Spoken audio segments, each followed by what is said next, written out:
बहुत special day है हम सभी के लिए, हम सभी सनातनियों के लिए, हम सभी सनातन धर्म वालों के लिए कि आज हमारे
सर्व संपदा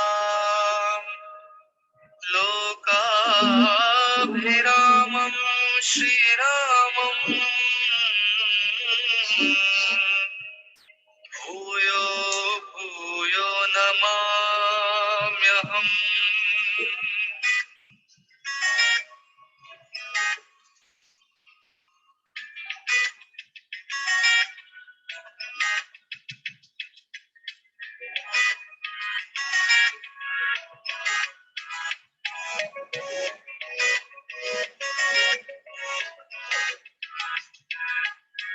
काहे को डरे डरे डरे, काहे को डरे काहे को डरे काहे को डरे, काहे को डरे रे, काहे को डरे, काहे को डरे।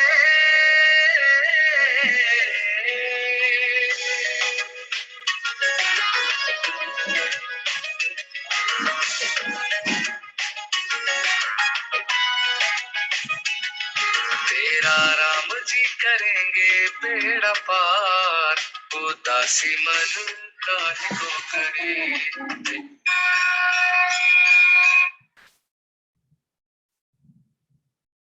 तेरा राम जी करेंगे बेड़ा पार, उदासी मन काहे को करे, काहे को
नीलाम्बुजश्यामलकोमलाङ्गं सीतासमारोपितवामभागं पाणौ महासायक चारुचापं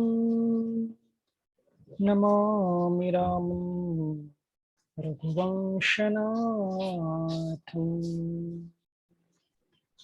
श्री अवध बिहारी तेरी आरती गाऊं, अवध बिहारी तेरी आरती गाऊं, हे राजा राम तेरी आरती गाऊं, हे राजा राम तेरी आरती गाऊं, आरती गाऊं प्यारे आपको रिझाऊं, आरती गाऊं प्यारे तुमको रिझाऊं, हे सीता राम तेरी आरती गाऊं, हे राजा राम तेरी आरती गाऊं, कनक सिंहासन राजत जोरी, दशरथ नंदन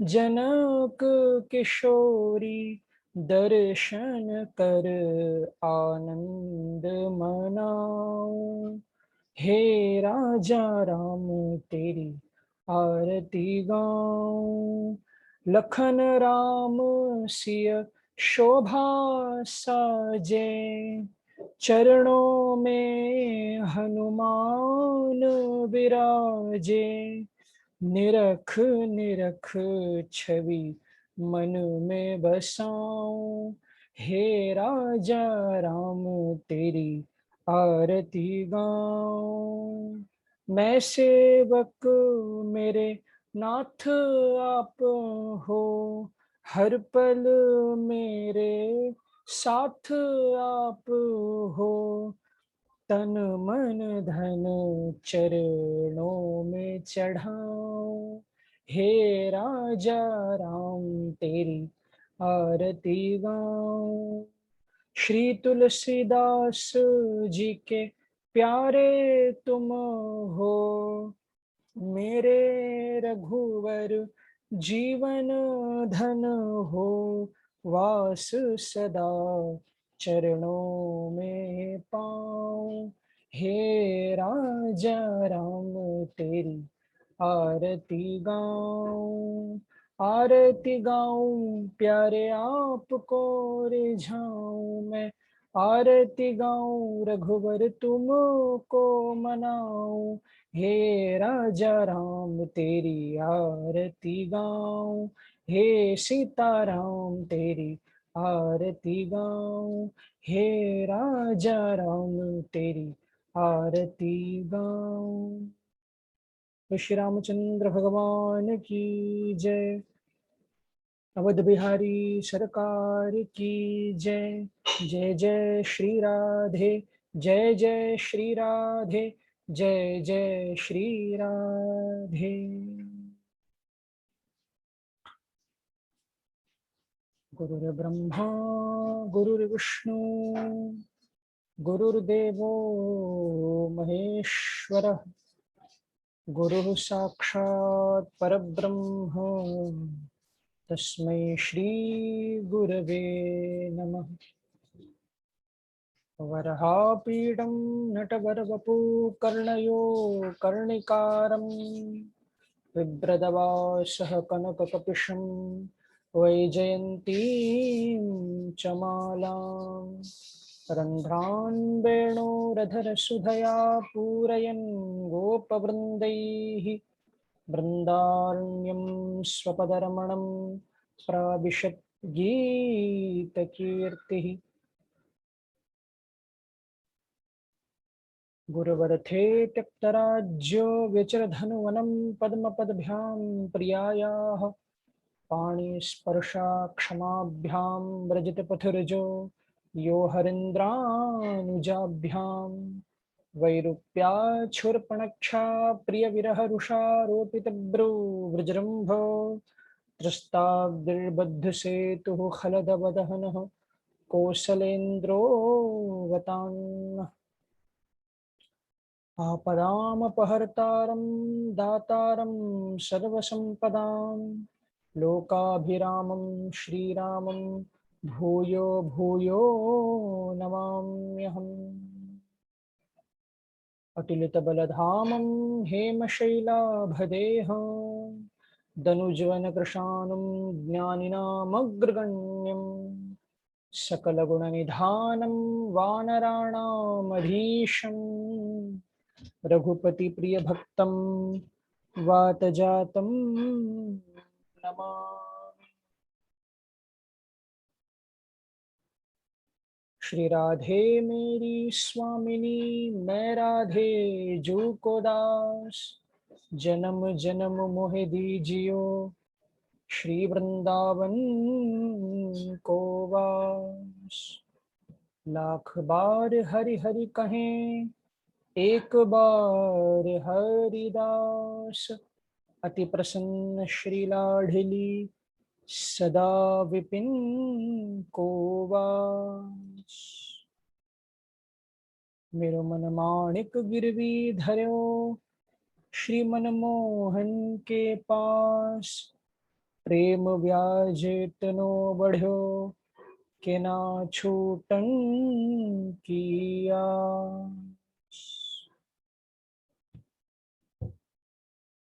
जय जय श्री राधा रमण जय जय नवल किशोर जय गोपी चित चोर प्रभु जय जय माखन चोर।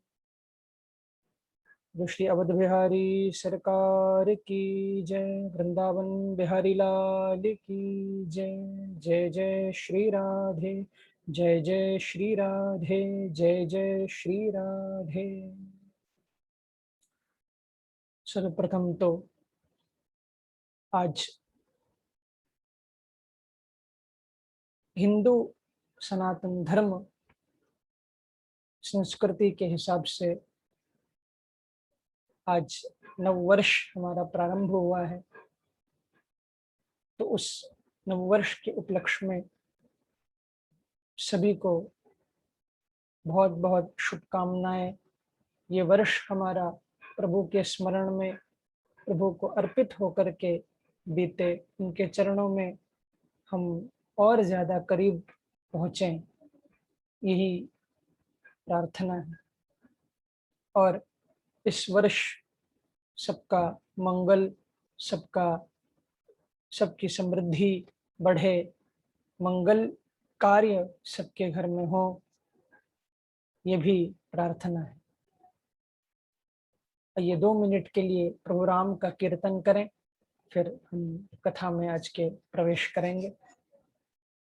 वो सीता राम राम राम सीता राम राम राम सीता राम राम राम सीता राम राम राम सीता राम राम राम सीता राम राम राम सीता राम राम राम सीता राम राम राम सीता राम राम राम सीता राम राम राम सीता राम राम राम सीता राम राम राम ओ सीता राम राम राम सीता राम राम राम सीता राम राम राम सीता राम राम राम सीता राम राम राम सीता राम राम राम सीता राम राम राम सीता राम राम राम ओ सीता राम राम राम सीता राम राम राम ओ सीता राम राम राम सीता राम राम राम सीता राम राम राम सीता राम राम राम। राजा राम राम राम। अवध बिहारी सरकार की जय। वृंदावन बिहारी लाल की जय। बड़े सौभाग्य की बात, सीताराम राजा राम। आज चैत्र प्रतिपदा भी है, हमारा नव वर्ष भी है, शुरू हो रहा है। और बड़े मंगल की बात है कि आज से अब जब नवमी तिथि आएगी तो हम रामनवमी भी मनाएंगे, क्योंकि नवमी तिथि मधुमास पुनीता शुक्ल पक्ष अभिजित हरिप्रीता। उस नवमी तिथि इस चैत्र मास को कहा गया है मधुमास, क्योंकि ये इस महीने में वो मीठे मीठे राम जी भी तो पैदा हुए हैं, तो इसलिए इसका नाम पड़ा है मधुमास। इसको मधुमास भी कहते हैं चैत्र को। और आज से चैत्र नवरात्र भी शुरू होते हैं। 9 दिन माँ भगवती की उपासना, देवी की उपासना भी आज से शुरू होती है। तो अब जैसे श्रीमद् भागवत में सबकी कथा है, ऐसे ही रामचरितमानस में भी अब केवल राम जी की चरित्र नहीं सुनोगे। पहले तो यहाँ शिव जी का चरित्र है, सती चरित्र है, फिर पीछे पार्वती जी का चरित्र है, कैसे पार्वती जी ने तप किया और कैसे शिव जी को पाया। नारद जी का भी चरित्र है, काकभूषुंडी जी का भी चरित्र है। तो केवल प्रभु का चरित्र नहीं, पूरे परिकर का इसमें समावेश श्री रामचरित्र मानस में है। तो हम माँ पार्वती की भी कथा हम सुनेंगे, वो कल हम सुनेंगे कैसे शिव जी को पार्वती जी ने प्राप्त किया, कैसे कठोर तप पार्वती जी ने किया। और उस सती चरित्र देवी की का चरित्र भी हम सुनेंगे। भक्तों की भी चरित्र हम सुनेंगे, कैसे भक्तों की रक्षा प्रभु करते हैं। सबसे बड़े भक्त तो कौन है? हमारे हनुमान जी महाराज। उनका तो चरित्र भर भर के श्री रामचरित्र मानस में सुनने को मिलेगा।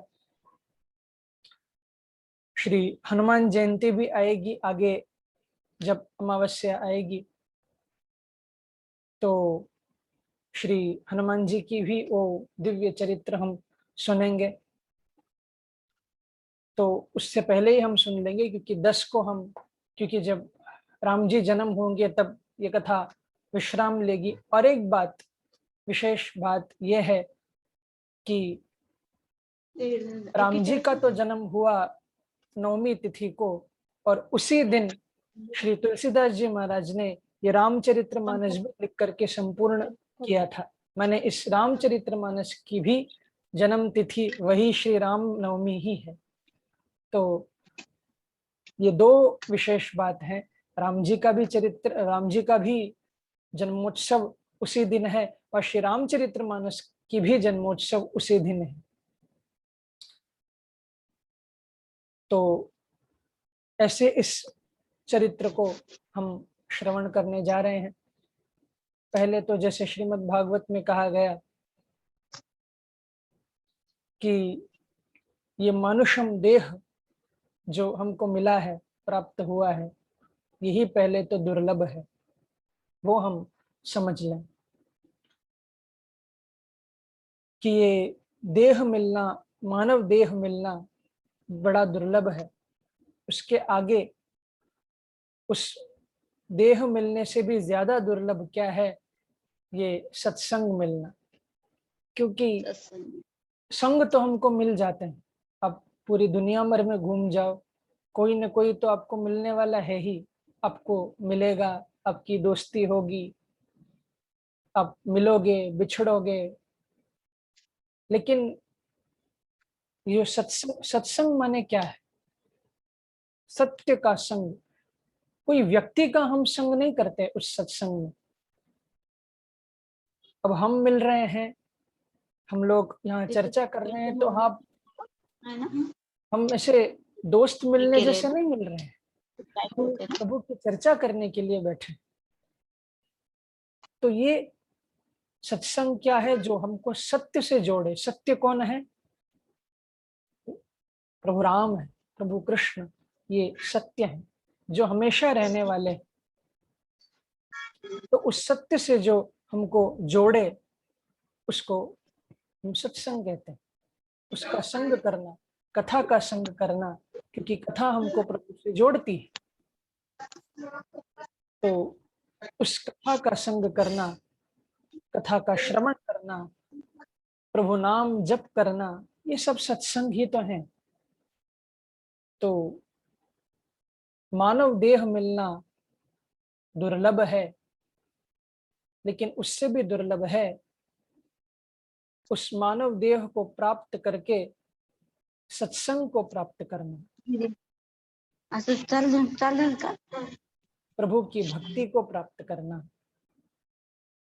दुर्लभो मानुषो देहो देहिनाम क्षणभंगुर तत्रापि दुर्लभम मन्ये वैकुंठ प्रिय दर्शनम।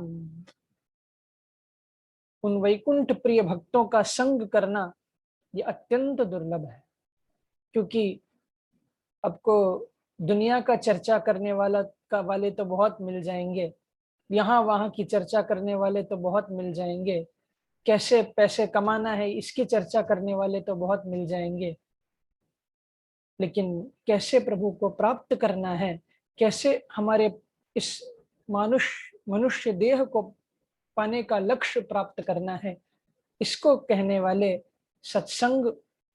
सत्संगी पुरुष हमको बहुत कम मिलते हैं। और प्राय इसलिए अब देखो, वैसे तो आज सत्संग तो एक फोन में भी आपको उपलब्ध है। फोन उठाओ, बड़े बड़े महापुरुष आपको सुनाने के लिए बैठे हैं, लेकिन जो जहाँ सत्संग हो रहा है वहां असल में जो श्रोता बन करके बैठे ऐसे बहुत कम लोग मिलते हैं, क्योंकि कथा में तो बहुत कुछ देखने के लिए, हमारा ध्यान भटकाने के लिए होता है। कुछ लोग तो प्रसाद के लिए ही पहुंच जाते हैं, करेक्ट टाइम पे, वही प्रसाद के टाइम पे ही पहुंच जाएंगे। तो बहुत कुछ है। और कुछ लोग तो बाहर जूते नए डिजाइन के मिलेंगे इस आशा में भी पहुंच जाते हैं कि जूता ही मिल जाए हमको। तो जिसको जो मिलना है उसको तो वो मिलता ही है, लेकिन प्रभु को प्राप्त करने के लक्ष्य से बैठने वाले जो श्रोता हैं वो बहुत कम मिलते हैं, और वक्ता भी बहुत कम मिलते हैं। क्योंकि चर्चा तो बहुत कुछ हो सकती है, अब चर्चा करने के लिए तो दुनिया भर की चीजें हैं, लेकिन प्रभु का सच्चा चर्चा अगर वहां शुरू हो जाए तो भैया अन्यत्र जाने का कोई समय ही नहीं मिलता है। इतना भर भर के हमारे संतों ने लिखा है, टीकाएं की हैं, इतना कथा इसमें है कि उसको सुनाते सुनाते ही कथा का समय कम पड़ जाएगा। तो ऐसे उस सत्संग को हम प्राप्त करने जा रहे हैं 9 दिन के लिए। श्री रामचरितमानस का प्रारंभ, तुलसीदास जी प्रारंभ में पूरा नमस्कार प्रकरण है। तुलसीदास जी जिन्हें किसको भी नहीं छोड़ा है प्रणाम करने के लिए। गणेश और सरस्वती से लेकर के कहां तक मैं कहूं, तुलसीदास जी ने तो दुष्टों को भी प्रणाम किया है श्री रामचरितमानस में, कि मैं दुष्टों को भी प्रणाम करता हूं, कम से कम वो बाधा तो नहीं बने। तो दुष्टों को भी प्रणाम इस ग्रंथ में किया है तुलसीदास जी ने। श्री रामचरितमानस का पहला श्लोक, क्योंकि बाल कांड 7 सोपान, ये 7 कांड श्री रामचरितमानस में है। बाल कांड जिसमें प्रभु का जन्मोत्सव भी आता है, फिर अयोध्या कांड, अरण्य कांड, किष्किंधा कांड, सुंदर कांड, उसके बाद फिर लंका कांड, फिर उत्तराखंड कांड, आदि 7 ये कांड श्री रामचरितमानस में है। आप, मैंने संतों के मुख से सुना है, आप रामचरितमानस को गिने जरा। र, रा, म, च, री, त, मा, न, स, 8 अक्षर इस रामचरितमानस में है। इसको यदि आप एक सोपान, एक लैडर की तरह आप लिखोगे, नीचे से लेकर के ऊपर तक, रा, रा, म, च, री, त, मा, न, स, तो 8 अक्षर से ये बने। ऐसा लगता है कि 8 सीढ़ियों का वो सोपान है, एक लैडर है, जो एक एक उस सोपान को चढ़ते चढ़ते आखिरी उस जब स तक पहुंचता है, स माने प्रभु का नित्य धाम, वो प्रभु तक पहुंच जाता है। प्रभु राम का धाम का नाम है साकेत, तो उस धाम तक वो पहुंच जाता है, ये 7 सीढ़ियां चढ़ते चढ़ते। तो ऐसा प्रभु का ये रामचरितमानस है, क्योंकि ये 7 सोपान और 8वां तो उनका नित्य धाम ही है। 7 इसके कांड हैं, और पहले श्लोक में पहली वंदना श्री तुलसीदास जी करते हैं कि वर्णानाम अर्थ संघानाम रसानाम छंदसामपि मंगलानां च कर्तारो वंदे वाणी विनायको। कहते हैं तुलसीदास जी कि वर्णानाम अर्थ संघानाम, हमारे अक्षरों में वर्ण होता है, एक वर्णमाला होती है, और एक अर्थों का संघ होता है, क्योंकि संस्कृत में भी वर्णमाला होते हैं, अर्थ होते हैं, संघ होते हैं, क्योंकि संघ से जोड़ा जाता है, संधि की जाती है शब्दों की। वर्णानाम अर्थ संघानाम रसानाम छंदसामपि, एक एक छंद, माने संस्कृत में अगर हम देखें तो एक एक छंद होते हैं। त्रिष्टुप छंद, अनुष्टुप छंद होता है, फिर पुष्पताग्रह छंद होता है, तो एक एक छंद से उस श्लोक को बोला जाता है। तो उस सब के जो मूल में है वो कौन है? सरस्वती जी, वाणी। मंगलानाम च कर्तारो, जो मंगल के दाता है वो कौन है? वंदो, वंदे वाणी विनायको, 2 लोगों की प्रार्थना यहाँ की है, वाणी और विनायक। वाणी माने सरस्वती, और दूसरे श्री गणेश जी महाराज, 2 लोगों की प्रार्थना यहाँ की है। प्रश्न हो सकता है कि वैसे तो हम गणेश जी का ही पहले वंदन करते हैं, कोई भी पूजा हो, कोई भी अनुष्ठान हो, पहले तो गणेश जी का ही वंदन किया जाता है, लेकिन तुलसीदास जी ने पहले सरस्वती जी की वंदना क्यों की? वाणी विनायक को ऐसे क्यों कहा? तो तुलसीदास जी यहाँ कहते हैं कि भैया, ये बुद्धि मुझे किसने दी कि मुझे पहले गणेश जी को वंदन करना है? ये बुद्धि तो मुझे सरस्वती जी ने ही दी है ना, ये बुद्धि तो हमको सरस्वती जी ने ही प्रदान किया है। तो पहले मैं वाणी मैंने सरस्वती जी का प्रणाम करता हूँ, फिर उसके बाद वाणी विनायको, श्री गणेश जी का मैं प्रणाम करता हूँ, क्योंकि ये ग्रंथ में लिखने जा रहा हूँ तो मुझे दोनों का ही संग चाहिए, दोनों का ही आशीर्वाद चाहिए, वाणी और विनायक। मैंने मेरे अंदर वो बुद्धि भी प्रदान करे कि हमेशा उस मैं जो भी लिखूं उसमें अर्थपूर्ण वो लेखन हो, लोगों को समझ में आए ऐसी लेखन हो। और मैं लिखने जा रहा हूँ, प्रारंभ कर रहा हूँ, तो विनायक की भी मैं, गणेश जी की भी मैं प्रणाम करता हूँ कि इस ग्रंथ को मैं निर्विघ्न रूप से पूर्ण करूं। तो ऐसे कह करके श्री गणेश जी को प्रणाम किया है। आइए, तुलसीदास जी प्रणाम कर रहे हैं तो हम क्यों पीछे रहे, हम भी थोड़ा गणेश जी को प्रणाम कर लें। 2 मिनट के लिए हम गणेश जी को थोड़ा मना लें कि गजानन राखो लाज हमारी, गजानन राखो लाज हमारी, गजानन राखो लाज हमारी, गजानन राखो लाज हमारी। तुलसीदास जी तो ग्रंथ का को शुरू कर रहे हैं। आज भैया हम लोग पूरे साल को शुरू कर रहे हैं। भैया गणेश जी को थोड़ा प्रणाम कर लो, ये साल निर्विघ्न रूप से हमारा बीते, हम और किसी उस बीमारी के चपेट में न पड़े, निर्विघ्न रूप से ये साल भी हमारा खुशहाल बीते। पिता तुम्हारे महादेव हैं, पिता तुम्हारे महादेव हैं, पार्वती महतारी, गजानन राखो लाज हमारी, गजानन राखो लाज हमारी। विघ्न विनायक प्रथम पूज्य तुम, बाधा विघ्न हटाओ, विघ्न विनायक प्रथम पूज्य तुम, बाधा विघ्न हटाओ।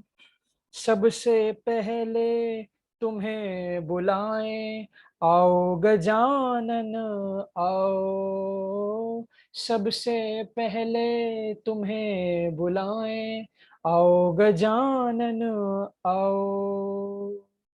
आज वंदना करते हैं हम, आज वंदना करते हैं हम, आज वंदना करते हैं हम, आज वंदना करते हैं हम। हे जग के उपकारी गजानन, राखो लाज हमारी, गजानन राखो लाज हमारी, गजानन राखो लाज हमारी। मंगल दीप जलाकर तुमको मोदक भोग लगाए, मंगल दीप जलाकर तुमको मोदक भोग लगाए, और आरती करें तुम्हारी, कंचन थार सजाए, और आरती करें तुम्हारी, कंचन थार सजाए। रिद्धि सिद्धियां चवर ढुरावे, रिद्धि सिद्धियां चवर ढुरावे, रिद्धि सिद्धियां चवर ढुरावे, रिद्धि सिद्धियां चवर ढुरावे। पूजा करें तुम्हारी गजानन, राखो लाज हमारी, गजानन राखो लाज हमारी।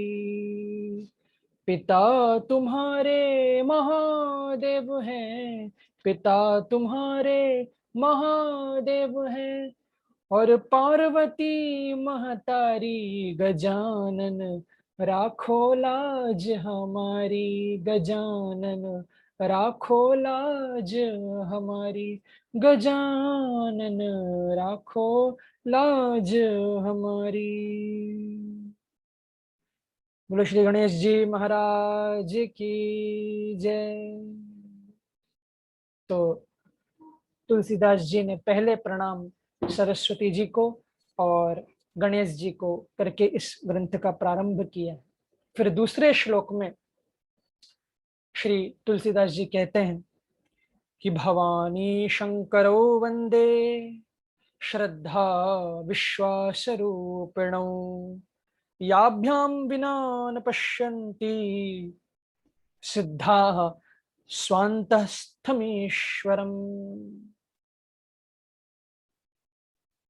कहते हैं तुलसीदास जी, मैं किनको प्रणाम करता हूं? भवानी शंकरो वंदे, मैं माँ पार्वती जगत जननी माँ भवानी को प्रणाम करता हूँ और शंकर को प्रणाम करता हूँ, शिव जी को प्रणाम करता हूँ। और ये दोनों कैसे हैं? बोले श्रद्धा विश्वास रूपिण। पार्वती जी श्रद्धा रूप हैं और शिव जी शंकर जी ये विश्वास रूप हैं। भक्ति में जब व्यक्ति आगे बढ़ता है तो ये दोनों उसके अंदर होने चाहिए, श्रद्धा भी हो और विश्वास भी हो। केवल श्रद्धा रहेगी लेकिन विश्वास नहीं रहेगा तो वो भक्ति टिक नहीं पाएगी।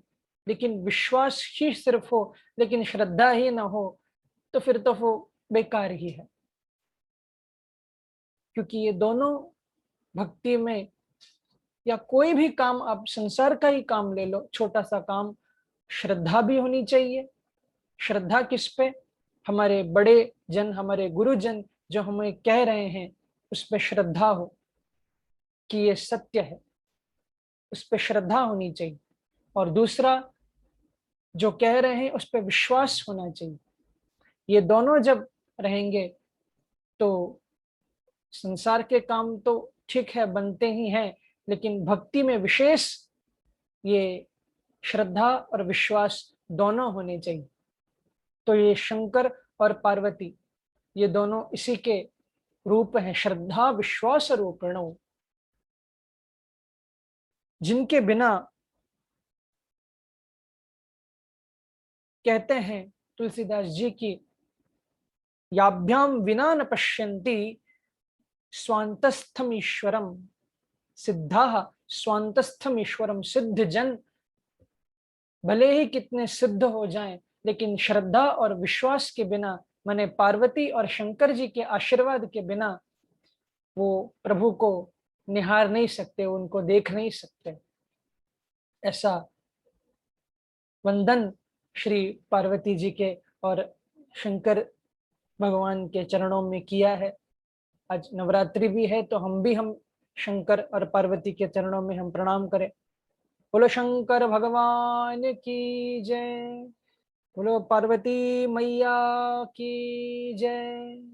आज नवरात्र शुरू हो रहे हैं तो देवी की भी हम प्रार्थना प्रणाम हम जरूर करें। फिर तीसरा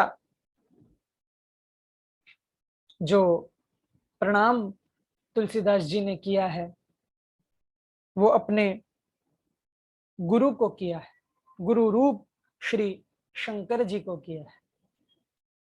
कहते हैं कि वंदे बोधमयम नित्यम गुरुम शंकर रूपिणम यमाश्रितो हि वक्रोपि चंद्र सर्वत्र वंद्यते। कहते हैं तुलसीदास जी कितना सुंदर कि मैं अपने शंकर रूपी उन गुरु को प्रणाम करता हूं। गुरु जी को प्रणाम किया है लेकिन क्या, किससे कंपेयर कर रहे हैं? शंकर से। क्यों? आपने देखा होगा भगवान शंकर के मस्तक पर चंद्रमा होता है। क्या आप जब शंकर भगवान को प्रणाम करते हो तो उसके बाद क्या चंद्रमा को अलग से प्रणाम करना पड़ता है? आप शंकर को प्रणाम करते हो तो चंद्रमा को अपने आप प्रणाम वो चला जाता है क्योंकि मस्तक पर ही चंद्रमा है। तो ऐसे ही मैं उन गुरु को प्रणाम करता हूं जिन, जो गुरु शंकर रूप हैं और जिन शंकर ने उस टेढ़े चंद्रमा को भी सबके लिए वंदनीय बना दिया। ऐसे उनकी महिमा है, ऐसे शंकर रूपी मेरे गुरु को मैं प्रणाम करता हूं। आप प्रणाम की वो श्रृंखला यदि आप देखेंगे रामचरितमानस में, ये सबको दो रूपों में तुलसीदास जी प्रणाम करते हैं, लेकिन यहाँ केवल गुरु जी को, केवल गुरु को, एक गुरु को ही प्रणाम किया। मैंने इसमें दो, अब पहले से देखो, वाणी विनायको दो हो गए, फिर भवानी शंकरो वंदे दोनों को प्रणाम किया, लेकिन गुरु जब आए तो एक गुरु को ही प्रणाम किया है। तो एकनिष्ठ गुरु का वो भाव होना चाहिए। आगे फिर कहते हैं कितना सुंदर कि सीताराम गुणग्राम पुण्यारण्य विहारिणो वंदे विशुद्ध विज्ञानौ कवीश्वर कपीश्वरो।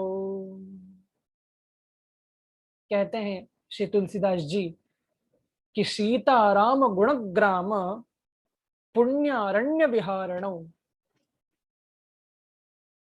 मैं उन कवीश्वर और कपीश्वर की प्रणाम करता हूं। कवीश्वर कौन है? श्री वाल्मीकि जी महाराज। और कपीश्वर कौन है? बोलो हनुमान जी महाराज की जय। मैं हनुमान जी की प्रणाम करता हूं और श्री वाल्मीकि जी का प्रणाम करता हूं। क्यों?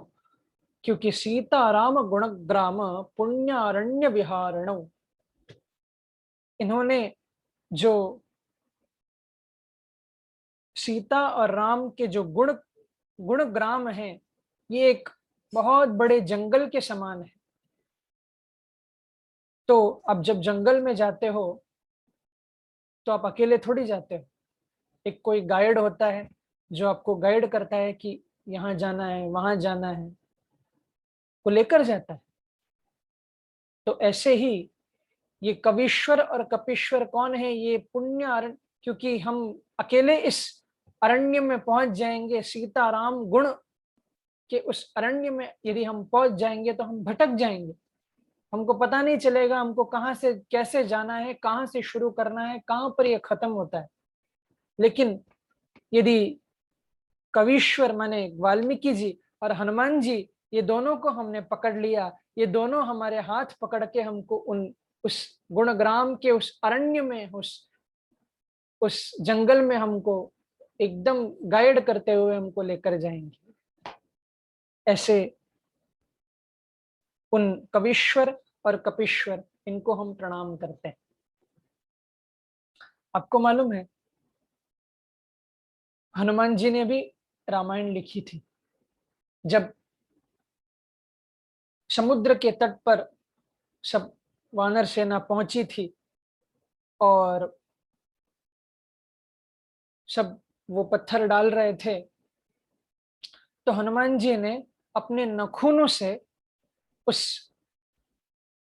रामचरित को, माने रामायण को, एक एक पत्थर में वहां जो गुफाएं थी वहां लिखी थी।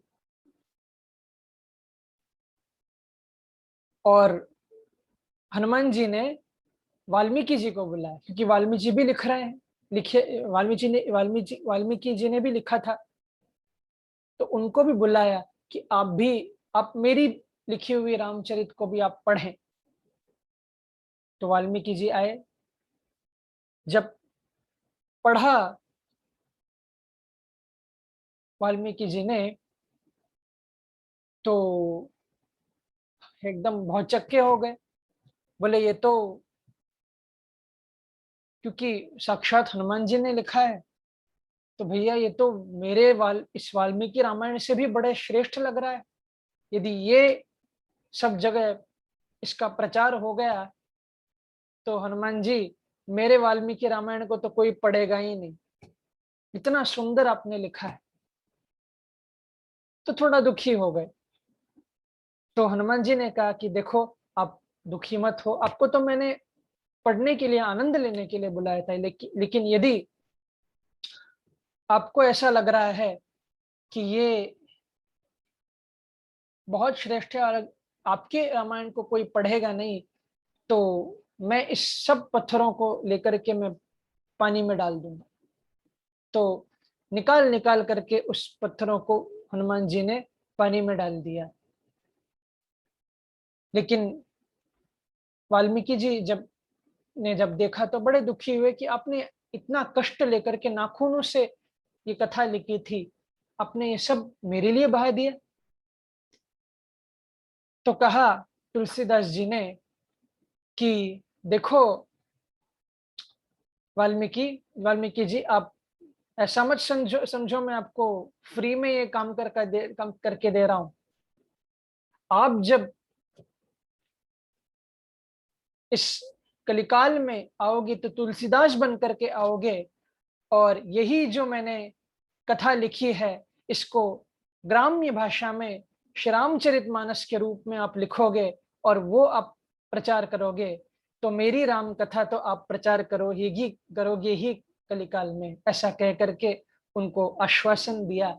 और वही तुलसीदास जी बनकर के कलिकाल में प्रकट हुए और ये सुंदर रामचरितमानस के रूप में हमको ये सुंदर भाषाबद्ध ग्रंथ हमको प्रदान की। तो कवीश्वर और कपीश्वर दोनों को प्रणाम किया, फिर सीता जी को प्रणाम करते हैं। कितना सुंदर कि उद्भव स्थिति संहार कारिणी क्लेशहारिणी सर्वश्रेयस्करीं सीतां न तो हम राम वल्लभाम। कहते हैं कि उद्भव स्थिति संहार कारिणी, जो संसार के उद्भव, स्थित और प्रलय तीनों को करने के कारण है, ऐसे उन सीता जी को क्लेशहारिणी, जो हमारे क्लेशों को हरण करने वाली हैं, और सर्वश्रेयस्कारिणी, जो सबका मंगल श्रेयस करने वाली हैं, ऐसे उन राम वल्लभा, राम की प्रिया सीता जी को मैं प्रणाम करता हूं, मैं प्रणाम करता हूं। ऐसे सीता जी को प्रणाम किया है। फिर यन्मायावशवर्तिनी विश्वमखिलं ब्रह्मादिदेवासुरा यत्सत्त्वादमृषैव भाति सकलं रज्जौ यथा हेर्भ्रमः यत्पदप्लवमेकमेव हि भ्रवां बोधे स्थितिर्षावतां वन्देऽहं तमशेषकारणपरं रामाख्यमीशं हरिं।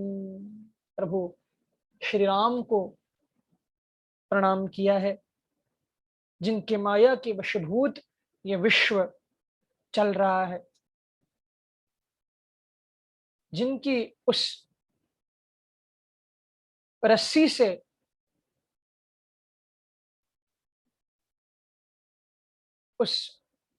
जिनकी उस प्रताप से ये जो संसार है वो झूठ होते, वही ये जो वाला जो श्लोक है इसको हम सत्यम परम धीमे जो भागवत में कहते हैं, उसको आप मिला करके आप देख सकते हैं, क्योंकि लगभग उतना ही इसका अर्थ है।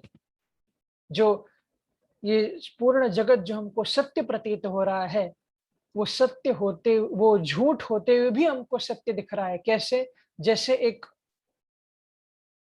सर्प माने एक रज्जू माने रस्सी सर्प के रूप में हमको दिखता है, तो जैसे उसका भ्रम होता है, सर्प का भ्रम होता है, ऐसे ही ये झूठ होते हुए भी ये संसार हमको सच लगने लगता है। ऐसे उस भ्रम को, उस माया को चलाने वाले उन प्रभु श्री राम को मैं प्रणाम करता हूं, मैं प्रणाम करता हूं, ऐसा कहा। आगे बड़ा सुंदर कहते हैं कि ये रामचरितमानस में किस लिए लिख रहा हूं, ये बात यहाँ तुलसीदास जी खोल रहे हैं कि नाना पुराण निगमा गम सम्मतम यद रामायणे निगदितम क्वचिदन्यतोपि स्वान्तः सुखाय तुलसी रघुनाथ गाथा भाषा निबंध मतिमंजुल मातनोति। कहते हैं तुलसीदास जी कि जो निगम माने जो अलग अलग पुराण है, नाना पुराण निगमा गम सम्मतम यत, जो अनेक अनेक पुराण हैं, जो वेद हैं, हमारे निगम हैं, इनका जो सार है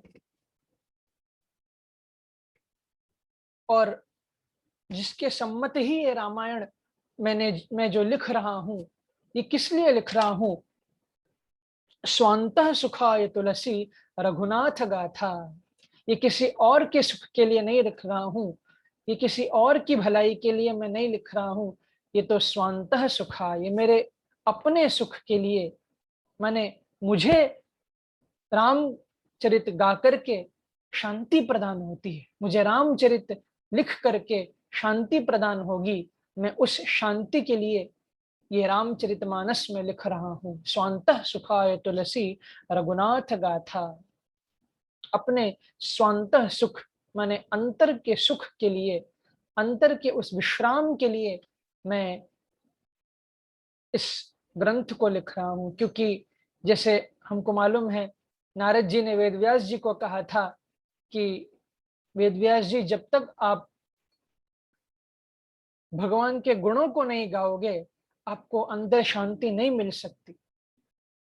तो ऐसे ही भैया जितने भी संसार में हम काम कर लें, जितना भी हम संसार में पैसे कमा ले या अन्य कोई भी काम कर लें, अंतः सुख हमको तभी मिलेगा जब हम 1 मिनट ही सही प्रभु का हम भजन, प्रभु का हम ध्यान, प्रभु का कीर्तन हम करने बैठ जाएंगे। प्रभु का गुण गाने के लिए जब हम बैठ जाते हैं तो अंतर से हमको सुख प्राप्त होता है, अंदर से हमको शांति प्रदान होती है। ऐसा तुलसीदास जी ने कहा। आगे फिर एक एक वंदना के प्रकरण में श्री तुलसीदास जी आगे बढ़ते हैं। गुरु वंदना करते हैं। मैं बंदो गुरुपद कंज कृपा सिंधु, बंदो गुरुपद पदम परागा, सुरचि सुबास सुरस अनुरागा। मैं उन गुरुजी के उन चरणों में मैं प्रणाम करता हूँ, वंदन करता हूँ। गुरु का प्रणाम किया, ब्राह्मण संत वंदना की, ब्राह्मणों की का वंदना किया, संतों की वंदना की। जैसे मैंने कहा खल वंदना, दुष्टों की भी वंदना यहाँ तुलसीदास जी करते हैं। बहुरी बंदी खल गन सति भाए, जे बिनु काज देहिनेहु बाए। मैं उन दुष्टों को भी प्रणाम करता हूँ। इसके 2 भाव हैं। दुष्टों को क्यों प्रणाम किया? जैसे आपको कोई अच्छा ना लगे तो आप कहते हो ना प्रणाम भैया, मुझसे दूर ही रहो तुम। तो एक भाव तो ऐसा है कि दुष्टों को प्रणाम इसलिए किया कि भैया आप हमसे दूर ही रहो, क्योंकि दुष्टों का संग नहीं करना चाहिए। और दूसरा, दुष्टों को प्रणाम इसलिए भी किया कि कहते हैं कि अब मैं सच्चे भाव से दुष्टों को प्रणाम करता हूं, जो बिना ही प्रयोजन अपना हित करने वाले की भी प्रतिकूल आचरण करते हैं। भैया ऐसे दुष्ट मेरे इस ग्रंथ में कोई बाधा ना पहुंचाए, इसके लिए भी मैं उनको प्रणाम करता हूं। ऐसा तुलसीदास जी ने तो दुष्टों को भी प्रणाम किया। आगे तुलसीदास जी ने जीव मात्र में राम स्वरूप को देख करके सबके अंदर जो राम बैठे हैं उनका प्रणाम किया, परमात्मा रूप से उनको प्रणाम किया। फिर तुलसीदास जी अपनी दीनता प्रकट करते हैं और कवि माने वाल्मीकि जी की वंदना करते हैं। वेद ब्रह्म देवता शिव पार्वती आदि सभी की का वंदना श्री तुलसीदास जी करते हैं। श्री सीताराम धाम परिकर की वंदना करते हैं। आप विनय पत्रिका को उठा करके देखिए, वहां तो वंदना प्रकरण इतना है, इतना है। गणेश जी से शुरू करते हैं। श्री राम जी तो बहुत पीछे आते हैं, लेकिन पहले शंकर जी की वंदना, फिर देवी की वंदना करते हैं, गंगा की वंदना करते हैं, यमुना की वंदना करते हैं, काशी की वंदना करते हैं। विनय पत्रिका में तो वंदनाओं की झड़ी लगा दी श्री तुलसीदास जी ने। उनका ही ये ग्रंथ है विनय पत्रिका। तो काशी की वंदना करते हैं, फिर चित्रकूट की वंदना करते हैं, फिर हनुमान जी आते हैं, हनुमान जी के बाद राम जी आते हैं, बहुत पीछे आते हैं। तो वंदना करने में तुलसीदास जी कभी पीछे नहीं है, बहुत वंदना करते हैं। नाम वंदना और नाम महिमा बताते हैं। भाय कुभाय अलख आलसहूं, नाम जपत मंगल दिसि दसहूं। कहते हैं तुलसीदास जी